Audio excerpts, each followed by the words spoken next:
The following is a Comfortably Zoned Radio Network production.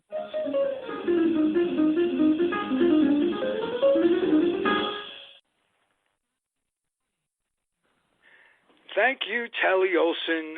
We are back. Golenbock University and the reunion of the three Baseball Mishuganas. Alan Blumkin is here. I'm here, Ralph Tyko, and the man himself, the professor, Peter Golenbock. How you doing, Peter? I'm doing very, very well. I've just tomorrow am handing in a proposal for a book that I'm writing. Oh, wow! It's called Whispers of the Gods. And over the last, since 1973, I have been interviewing Major League Baseball players, probably 300-400 of them. And I've put all of my interviews were on tape. And I thought, a lot of these tapes I used in my books, in Dynasty, in Wrigleyville, in Fenway, in Amazing, little pieces here and there.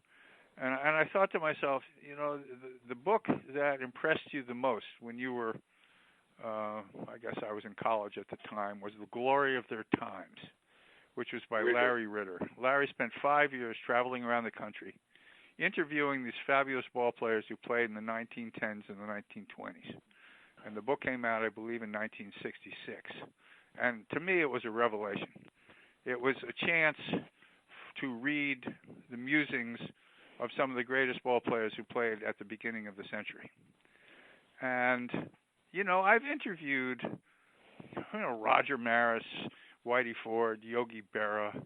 I've interviewed Duke Snider, Roy Campanella, Carl Furillo, and so many, many more of these people who have since died. And I thought, wouldn't it be fun to sort of write a sequel to The Glory of Their Times? And that is, in fact, what I have been doing. I'm calling the book Whispers of the Gods, and it's going to be the longer interviews that I've done. And in this first book, the first person who's in it is a fellow by the name of Ed Froelich. I was living in Englewood, New Jersey in the mid-'80s when Ed called me up one day and said he wanted to come over and talk to me. Well, Ed Froelich, as it turned out, was the trainer for Joe McCarthy when Joe McCarthy was the manager of the Chicago Cubs, the New York Yankees, and then the Boston Red Sox. And Froelich was also the trainer for the Brooklyn Dodgers when Babe Ruth was the coach that 1 year. I think it was 43 for the Brooklyn Dodgers. 1938. Okay, 38. Yeah. So DeRosa was the manager, and that's right. They hated each other from the old days with the Yankees. They did. They hated The Human Encyclopedia. Alan Blumkin joins us.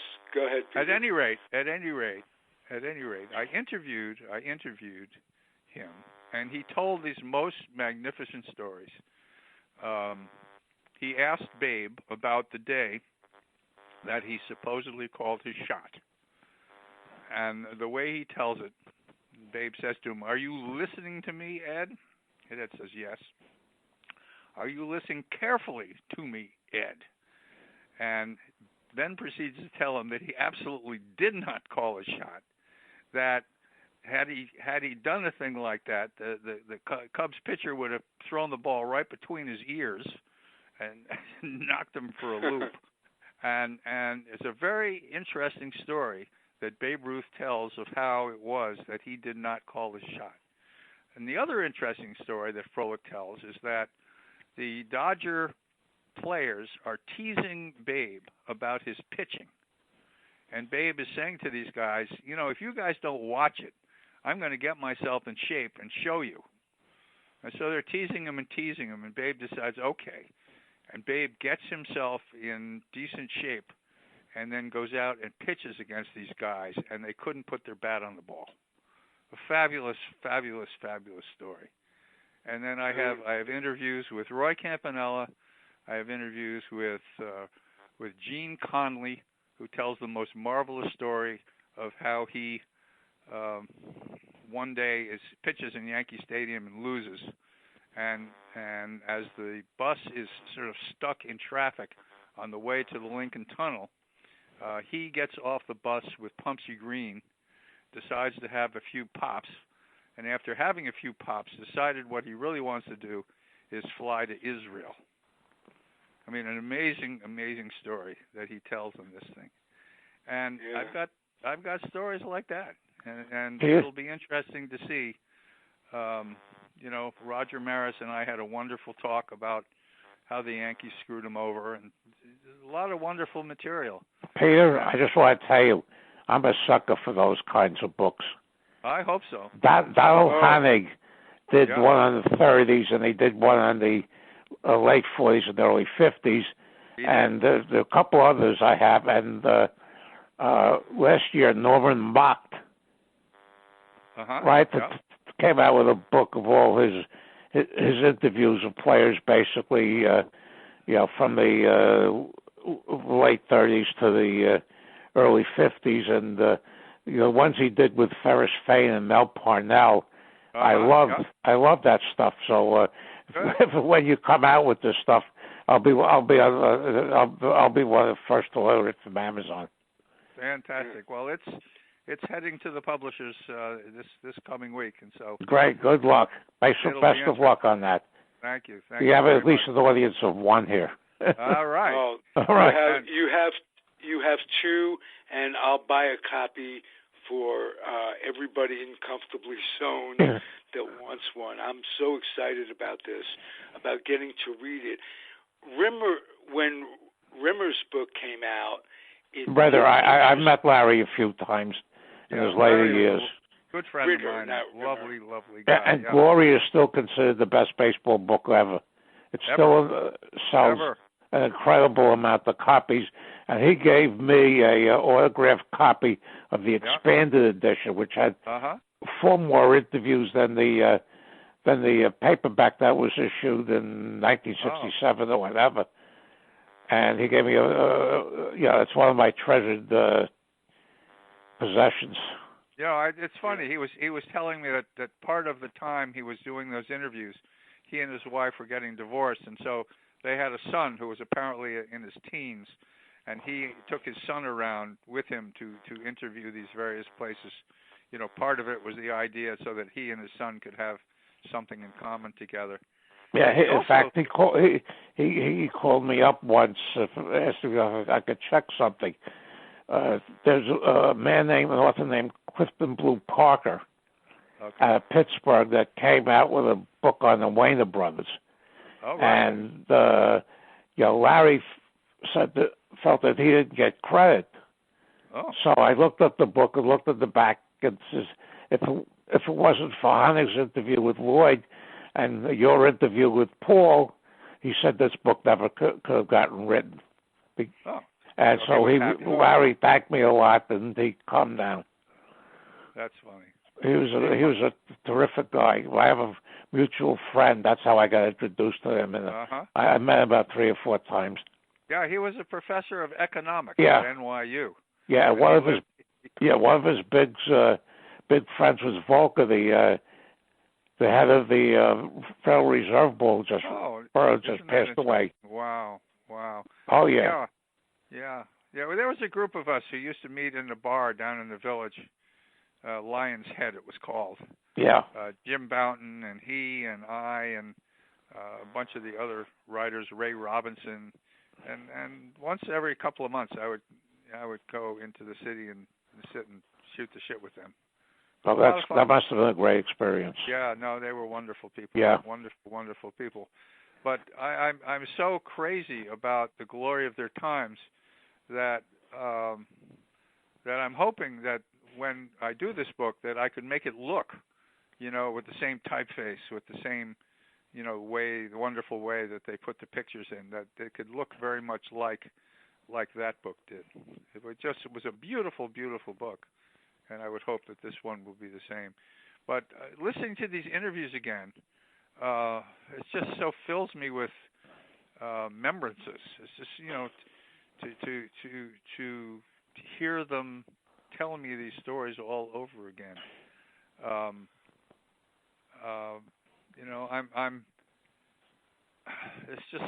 it's just remarkable, absolutely remarkable. How was the feeling of completion, Peter, sending that manuscript off? Describe that. It's you just sent a proposal. Bunch of them off. It's just a proposal. It's one proposal. So it's 7 chapters. I took 7 of the people. I had interviewed Ted Williams. He spent an hour or more telling me why Joe Jackson should be in the Hall of Fame. So I put him in as one of the people. I interviewed Stan Musial for about an hour and a half. And so I took the best of that interview with Stan Musial. Stan Musial was a real gentleman. Was a wonderful, wonderful person. I'm typing out the transcribing my interview with Eldon Auker. I don't know if that name means anything to you. He was at the Sabre Convention in 2000 in West Palm Beach. Yeah. He spoke. He was very, very good. Oh, a wonderful, wonderful person. And he told us that he hated Joe Cronin because Cronin insisted on calling every pitch from his position at shortstop. Correct. And he went to the Red Sox. The one year he was at the Red Sox was Ted Williams' rookie year, and he went to the Red Sox office and said, "Get me out of here." They traded him to the Browns. Sent him to the St. Louis Browns. Yeah. But he also had very interesting things to say about his the early part of his career with the Detroit Tigers. Yeah. Now the Tigers had last won a World Series in 1909. No, that's the last time they were in one. In one, and this was now the World Series of 1934 and 1935. Well, 35 was the first time they ever won one. That's right. Yeah. And so he was in there with Charlie Gehringer. He was in there with Greenberg and Hank Greenberg. Bruce Goslin was there. And Cochran was there. Mickey Cochran was his catcher and his manager. Yeah, and Goose Goslin was there. Yeah. Goose Goslin was there. He replaced Billy Rogel in 1935. It's just interesting to hear somebody. He was born in 1910, and I interviewed him probably 1990. He died at age 90. Maybe 96. He was older than that because 90. He was at the Sabre Convention. He was already 90 years old. Right. So he died at 96 in 2006. Yeah, I have an autographed copy of his book. Right. So here we are in 2020, and I'm listening to this fellow who died in 2006, was born in 1910, played on the Detroit Tigers in the World Series in 1934 and 1935. I'll tell you, I just sit here in awe, listening to these conversations. To put it into perspective, my grandfather he was a baseball fan, obviously, and he used to be a kid following these guys. And he's been dead for 30 years. I know. And he lived into his 80s. I know. So there's that connect that goes from one generation to another. Well, it's what made the glory of their time so great. And I'm hoping this will be the connection that will connect, this book to baseball fans as well. He was telling me something I hadn't realized. He said that the Tigers in 34 had clinched the pennant 10 or 12 days before the end of the season, and they were hoping to play the New York Giants in the World Series because the Giants had a 2-game lead with about 10 to go, and all the wives wanted to go to New York so that they could go to Fifth Avenue and shop.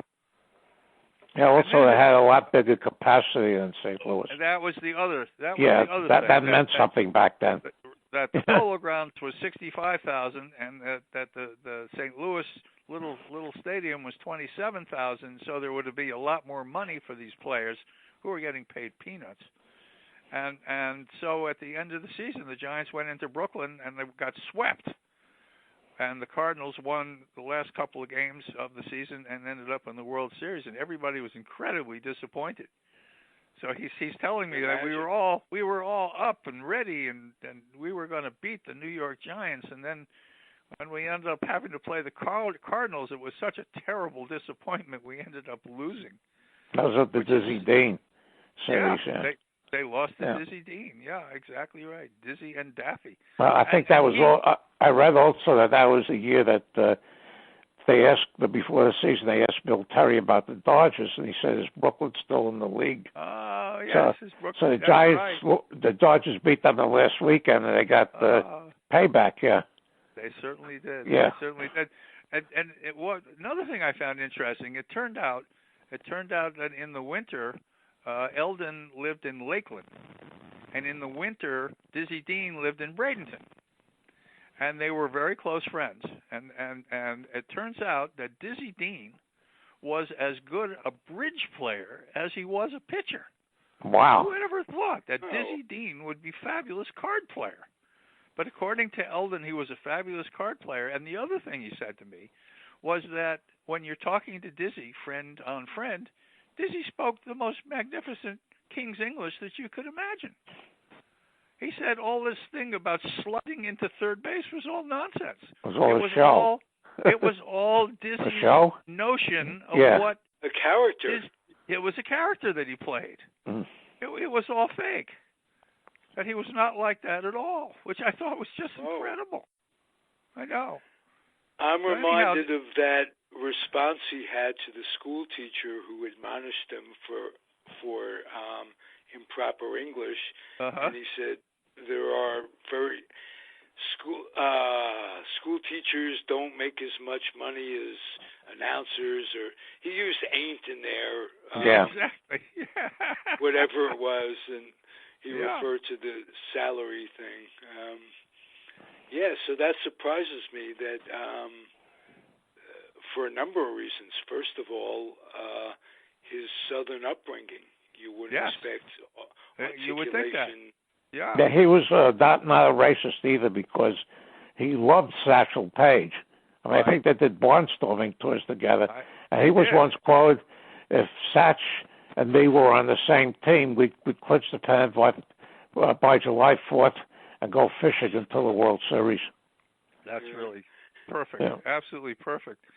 No, there was another one that he had something like Dizzy and Daffy had both won X number of games or struck out X number of people. He said, if I knew Daffy was going to do it, I would. No, yeah, but the thing is that Paul Dean hated that nickname. Oh, he did. He hated the nickname Daffy, Yeah. Oh, really? I know. Yeah. Oh, sure. But he only had 2 years before his arm went bad. That's right. Yeah. Exactly right. Yep. I know. So, when will we know about the book? Oh, I should know in a couple of weeks. Of weeks. I've got Carl Furillo's tape sitting in front of me. I just finished typing Ron Santo's tape. Ron Santo was one of my favorite people in the whole wide world, and I loved listening to him talk. He was just so focused and so he was just a tough guy. He was just a tough guy. And he was a close friend of Kenny Hubbs. Wow. Kenny Hubbs. I have a Kenny Hubbs story. Yeah, Kenny Hubbs went and bought himself an airplane. He was a Mormon, a very religious guy, and he wanted to be able to fly home. And the problem, the way Ron explained it to me, was that Hubbs never learned how to fly his plane using instruments. He was not adept using instruments. And apparently he was flying over Utah this one particular day when he ran into weather that did not let him see where the equator, what's the line across the equator, I guess.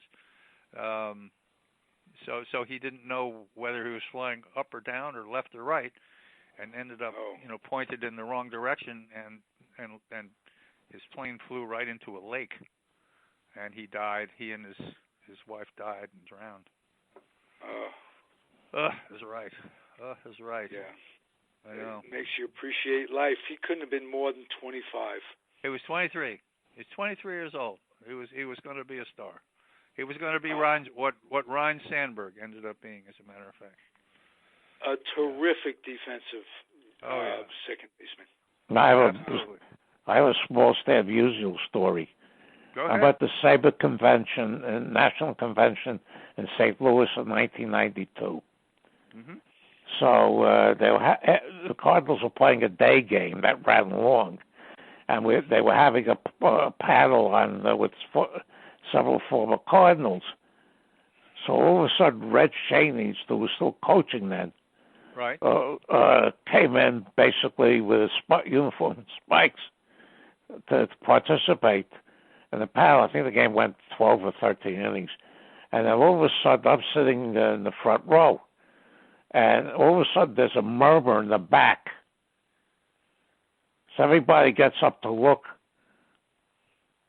what was going on. It was Musial coming in. Unannounced, everything.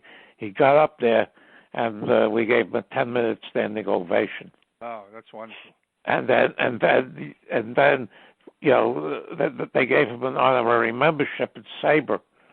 And the next year, because they used to print directories, they stopped doing that when the internet came in, and you had to put down your expertise, and he put down hitting a baseball. Yep. Yeah, he wasn't very far wrong. He was very close. He was very close to the Kennedys. Very close. Stan Musial. Really? Yeah. He was very close to the Kennedys. Yeah. Huh. Interesting. You know that maybe the nicest superstar in the history of baseball. Frank Lane, when he was the GM of the Cardinals in 1957, tried to trade him. And Bush said, this is after they had traded Shadings. That's right. The Giants, and he and Shadings were very, very close. This was Frank Lane, right? Frank Lane? Yeah, Frank Lane, who was a lunatic. Yeah. And he wanted to trade. He wanted to trade Musial to the Phillies for Robin Roberts. Right. And Bush said no way. He fired him. Well, I'll tell you, according to Stan, what Bush said, it's either Stan or you. Yeah. It's not going to be you. And they fired him. Exactly right. All right, let's give Don Larson his due. He died the other day. He pitched that magnificent perfect game in Game 5 in 1956. Don Larson was a lovely man. You interviewed him for Dynasty. I did. I interviewed him for Dynasty in his home out in California. He could not have been nicer. One of the interesting things that I hadn't realized was that Don Larson, after he finished the game, did not realize he had pitched a perfect game. He knew he had pitched a no-hitter, but he didn't even know that the term perfect game existed. There had only been one of them. Charlie Robertson, I think was his name, something like that, in 1922. And so I just thought that was neat, that Don Larson pitched a perfect game without knowing he had pitched a perfect game. Now, we haven't talked about this. Alan Blumkin will talk to you about David Cohn's perfect game. That's the amazing thing. I was there. Yes. Once they announced it was Yogi Berra Day, I had to be there. Okay, so Yogi and Don were there. Yeah, I got 3 friends of mine came with me, and we're sitting in, behind the home plate in the upper deck. So they were honoring Yogi. So this is his first time in Yankee Stadium in 14 years. Yep. And they're honoring him with all sorts of stuff. Yep. And all of a sudden, Larson comes out there to throw the first pitch. Yep. The pitch, and Yogi, goes to catch it. And Yogi was not in a uniform. Yeah. Right. So they throw it, and then Cohn pitches the perfect game. Yep. And Larson, I think, said that he was going to leave after a few innings, but he stayed for the whole thing. He did. Yeah, and David Wells had pitched the perfect game for the Yankees the year before, which a couple of friends of mine were at. I wasn't there for that. Yeah. But it took me 42 years of going to, Yeah, 40 years of going to games to see a no-hitter. Wow. I see Abbott in '93, and then with a 3-week period, I saw one in Phoenix, and I saw a Colts perfect game. Terrific.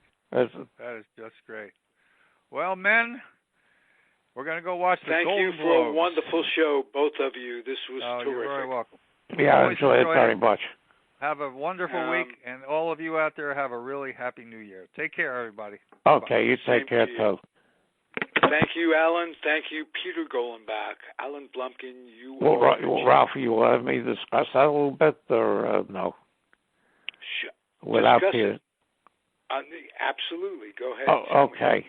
Larson is really only remembered for that. He was a pitcher with an 81-91 record lifetime, and he had a 3-21 season with the Orioles in 1954, the year before he was sent to the Yankees. And in one of the most in the wildest trade. Yeah, there's 17 players 14? Involved. Yeah. I thought it was 14, 17 players. Yeah, a lot of them were minor leaguers. And, yeah, it was completed in 2 sections, and the big Yankee giveaway in that trade was Gene Woodling, because Woodling had a very big year in '54. He's hurt a lot, and Irv Noren had a career year, so he decided to keep Noren and get rid of Woodling, and Noren reverted back to his 260 hitting, and Woodling had several really good years left in him. Yeah, we lost Irv Noren. I know that. Yeah, a couple of months ago. Yeah, this is this mortality thing really does suck. I know. Yeah, and I think Whitey Ford may be the only survivor of the 1956 team. Yeah, with all of his friends gone. Yeah, I know. Yeah, he's 91, and he will not travel or sign stuff anymore. I don't know what kind of shape he's in, but he won't do that anymore. Alan, it's been my observation that people either die too soon or live too long. Yeah. Very few people that go out at just the right time. Yeah, Whitey's granddaughter, one of his granddaughters was at the Sabre convention here 2 years ago. So I spoke at length with her for a while. I asked her how her grandmother was, Whitey's wife, and she was amazed I even knew the name. And I said, how's your grandfather doing? He says, he misses Yogi a lot. I can imagine. Because they used to talk all the time. And another link to Yogi is Charlie Silvera. Yeah, who passed away last year. Passed away, gave me my second interview that I ever had.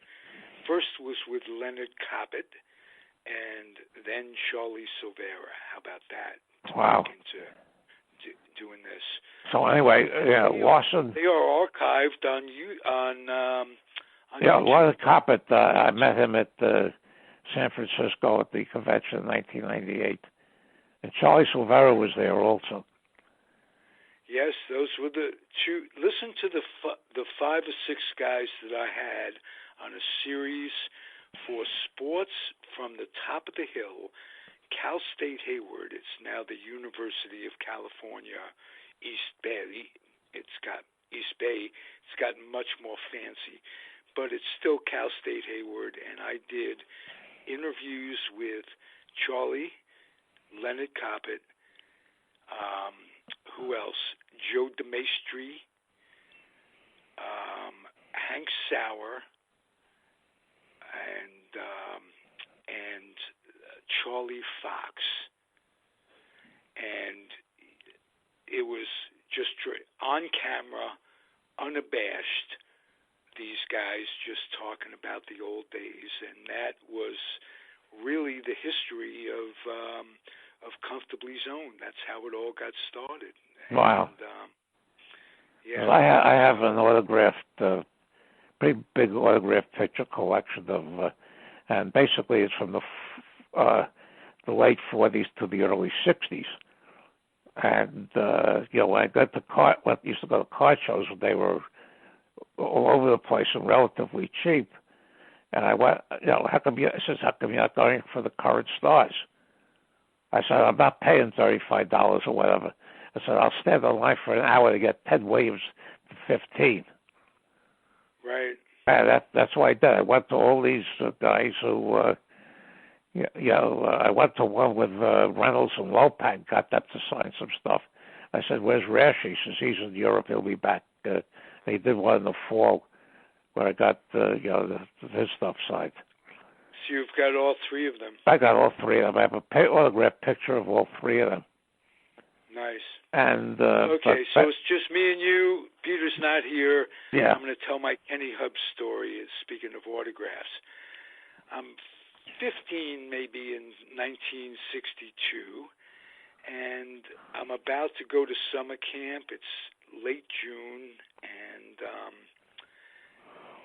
there's a doubleheader between the Cubs and the Mets. And I go to the schoolyard looking for my buddies. Anybody want to go to a game? Nobody wanted to go to a game.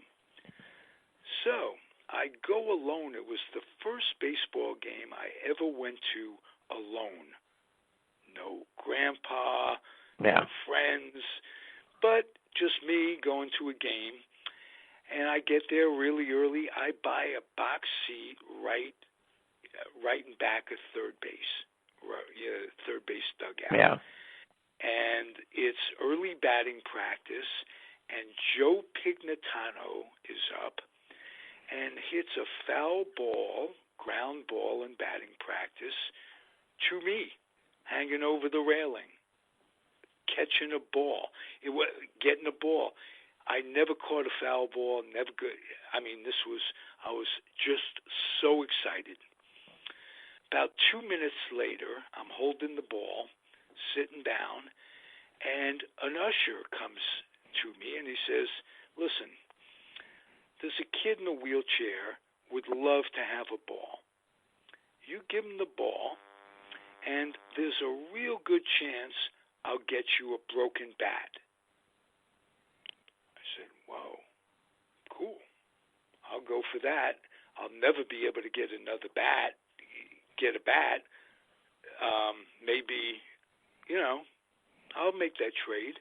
He comes back with a broken Kenny Hubbs bat.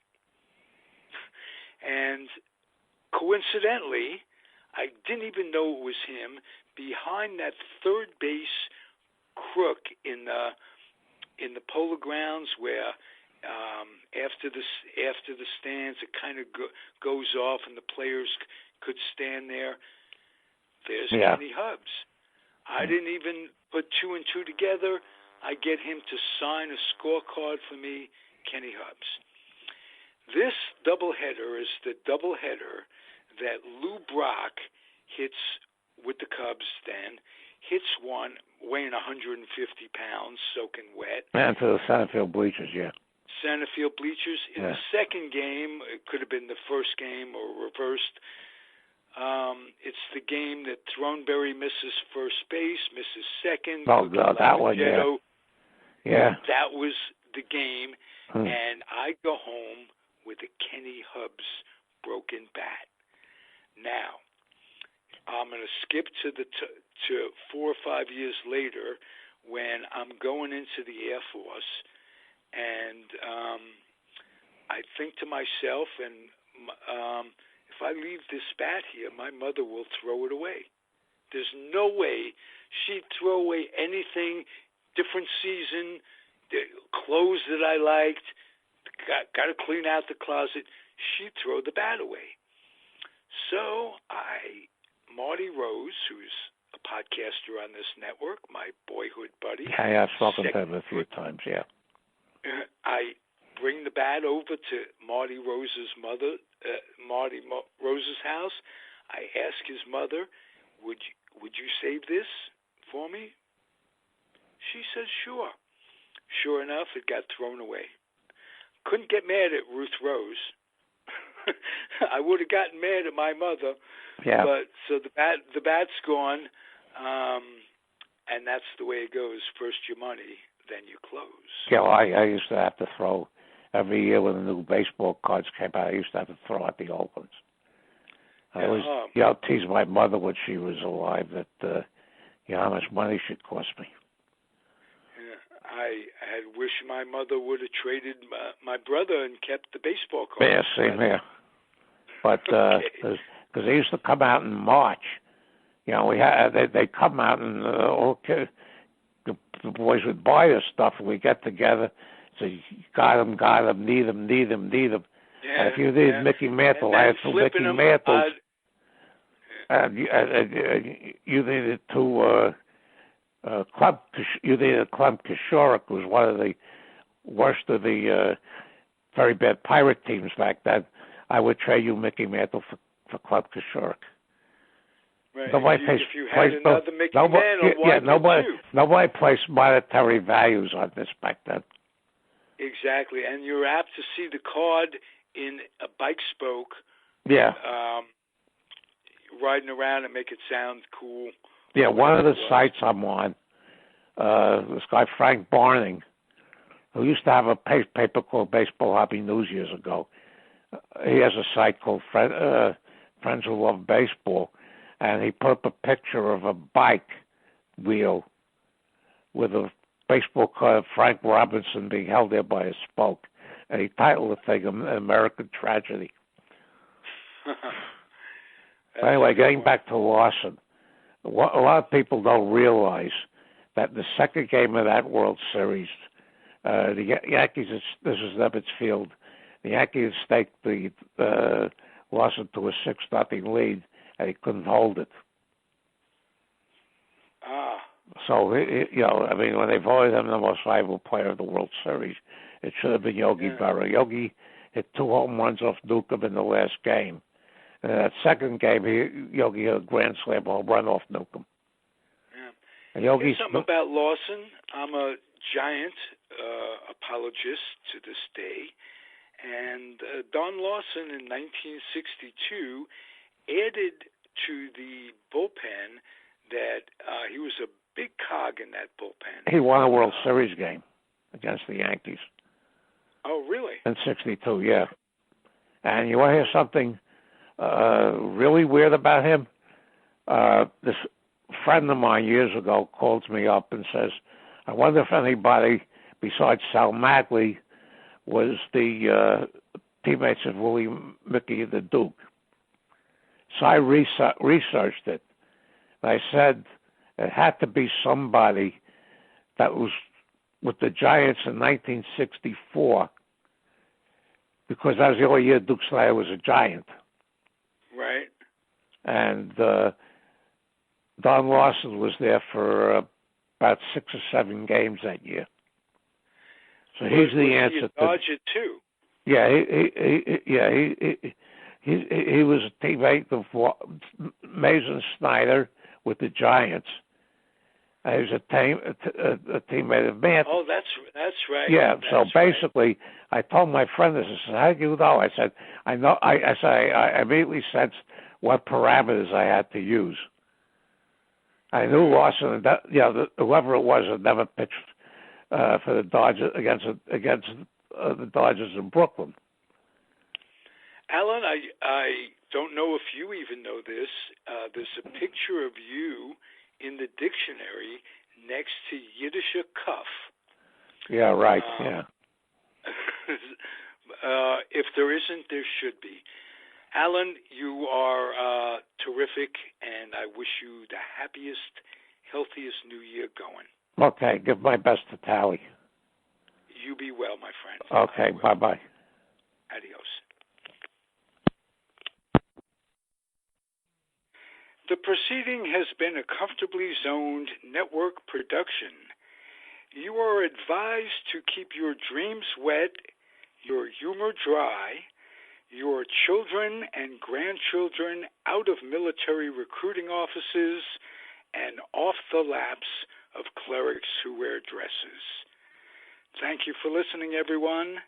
Happy trails.